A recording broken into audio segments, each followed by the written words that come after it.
Break ಆದ ಮೇಲೆ ಮತ್ತೆ ಸ್ವಾಗತ. ನಟ ಯಶ್ ಅವರ ತಾಯಿ ವಿರುದ್ಧ ಅಕ್ರಮ ಕಾಂಪೌಂಡ್ ಹಾಕಿದ ಆರೋಪ ಕೇಳಿಬಂದಿತ್ತು. ಹಾಸನದಲ್ಲಿ ಯಶ್ ಅವರ ತಾಯಿ ಪುಷ್ಪಾ ಪರ ವಕೀಲ ಸಂಜಯ್ ಅವರು ಪ್ರತಿಕ್ರಿಯೆ ಕೊಟ್ಟಿದ್ದಾರೆ. ಈ ವಿಚಾರಕ್ಕೆ ಸಂಬಂಧಪಟ್ಟಂತೆ ಯಶ್ ಅವರ ತಾಯಿ ಪುಷ್ಪಾ ಅವರ ಪರ ವಕೀಲರು ಪ್ರತಿಕ್ರಿಯೆ ಕೊಟ್ಟಿದ್ದಾರೆ. ಅಕ್ರಮವಾಗಿ ಬಂದು ಕಾಂಪೌಂಡ್ ಒಡೆದು ಹಾಕಿದ್ದಾರೆ. ಕೋರ್ಟ್ನಲ್ಲಿ ಈ ರೀತಿ ಯಾವುದೇ ಆದೇಶಗಳೇ ಇಲ್ಲ, ಆದರೂ ಕೂಡ ಅಕ್ರಮವಾಗಿ ಬಂದು ಕಾಂಪೌಂಡ್ ಒಡೆದು ಹಾಕಿದ್ದಾರೆ.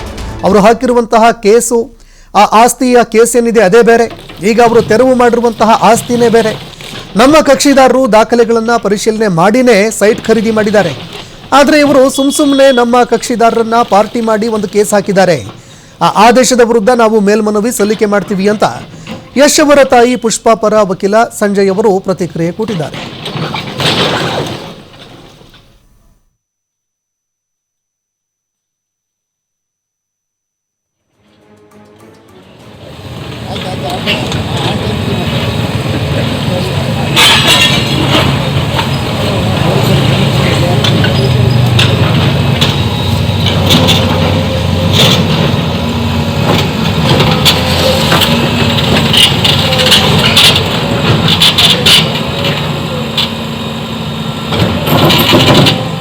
ನಿಟ್ಟಿನಲ್ಲಿ ಇವ್ರು ಮಾಡಿರುವಂತ ಕೆಲಸಕ್ಕೆ ಸಂಬಂಧಪಟ್ಟ ನಿರ್ದಿಷ್ಟವಾಗಿ ಯಾವುದೇ ರೀತಿ ಆದೇಶ ಮಾಡಿಲ್ಲ. ತಪ್ಪು ತಿಳುವಳಿಕೆಯಿಂದ ಅಥವಾ ಸಂಪೂರ್ಣವಾಗಿ ತಪ್ಪು ಮಾಹಿತಿಯನ್ನ ಕೊಟ್ಟು ಅವರು ಜನಗಳಿಗಾಗಿರ್ಬೋದು, ಮೀಡಿಯಾದಲ್ಲಾಗಿರ್ಬೋದು ಸುಳ್ಳು ಮಾಹಿತಿಯನ್ನು ಹಬ್ಬಿಸ್ತಾ ಇದ್ದಾರೆ ಅಷ್ಟೇ. ಯಾವುದೇ ರೀತಿ ನಿರ್ದಿಷ್ಟವಾದ ಆದೇಶ ಆ ಕಾಂಪೌಂಡ್ ತೆರವುಗೊಳಿಸಬೇಕು, ಅಕ್ರಮವಾಗಿ ಕಟ್ಟಿದ್ದಾರೆ ಅಂತ ಹೇಳಿ ಎಲ್ಲೂ ಕೂಡ ಯಾವ ನ್ಯಾಯಾಲಯದ ಮುಖಾಂತರ ಕೂಡ ಯಾವುದೇ ಹೈಕೋರ್ಟ್ ನಲ್ಲ, ಡಿಸ್ಟ್ರಿಕ್ಟ್ ಕೋರ್ಟ್ ನಲ್ಲಿ, ಯಾವುದೇ ಸುಪ್ರೀಂ ಕೋರ್ಟ್ ನಲ್ಲೂ ಕೂಡ ಯಾವುದೇ ರೀತಿ ಆದೇಶ ಹೊರಟಿಲ್ಲ, ಯಾವುದೇ ರೀತಿ ಆದೇಶ ಹೊರಡಿಸಿಲ್ಲ ನ್ಯಾಯಾಲಯ.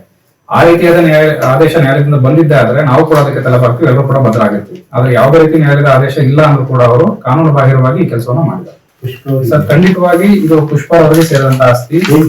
ಅವರು ನೋಂದಾಯಿತ ಕ್ರಯಪತ್ರದ ಮೂಲಕ ಅದರ ಮೂಲ ಮಾಲೀಕರು ಯಾರಿದ್ರು, ಇದು ಮುಂಚೆ ಮಾಲೀಕರು ಏನಿದ್ರು ಅವರಿಂದ ಅವರು ಎಲ್ಲ ಸಂಪೂರ್ಣ ದಾಖಲಾತಿಗಳನ್ನ ಪರಿಶೀಲನೆ ಮಾಡಿ ಕಾನೂನು ಸಲಹೆಯನ್ನ ಪಡೆದುಕೊಂಡು ನೋಂದಾಯಿತ ಕ್ರಯಪತ್ರದ ಮೂಲಕ ಖರೀದಿ ಮಾಡಿದ್ದಾರೆ.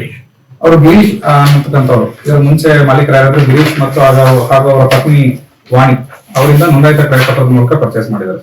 ಹೌದು ಸರ್, ಅವರು ಆದೇಶ ಏನ್ ಪಡ್ಕೊಂಡಿದೀವಿ ಅಂತ ಹೇಳ್ತಾರೆ, ಅಲ್ಲಿ ಇರ್ತಕ್ಕಂಥ ಡಿಗ್ರಿಲ್ ಇರ್ತಕ್ಕಂಥ ಶೆಡ್ಯೂಲ್ ಪ್ರಾಪರ್ಟಿ, ಶೆಡ್ಯೂಲ್ ಆಸ್ತಿ ಏನಿದೆ ಅದಾಗಿರ್ಬೋದು, ಮತ್ತೆ ಇಲ್ಲಿ ಅವರು ಏನು ಇವತ್ತು ಈ ಕೆಲಸ ಮಾಡಿದ ಕಾಂಪೌಂಡ್ ತೆರವುಗೊಳಿಸೋ, ಪುಷ್ಪರವರಿಗೆ ಸೇರಿದ ಆಸ್ತಿಯಲ್ಲಿ ಕಾಂಪೌಂಡ್ ತೆರವುಗೊಳಿಸೋ ಕೆಲಸ ಏನ್ ಮಾಡಿದ್ದಾರೆ, ಎರಡು ಕೂಡ ಬೇರೆ ಬೇರೆ ಆಸ್ತಿ, ಎರಡು ಒಂದೇ ಆಸ್ತಿ ಅಲ್ಲ. ಯಾವುದೋ ಆಸ್ತಿ ಮೇಲೆ ಅವರ ಆದೇಶವನ್ನ ಪಡ್ಕೊಂಡು ಈ ಆಸ್ತಿ ಮೇಲೆ ಅಕ್ರಮವಾಗಿ ತೆರವುಗೊಳಿಸೋ ಕೆಲಸವನ್ನ ಮಾಡಿದ್ರು, ಬೇರೆ ಬೇರೆ.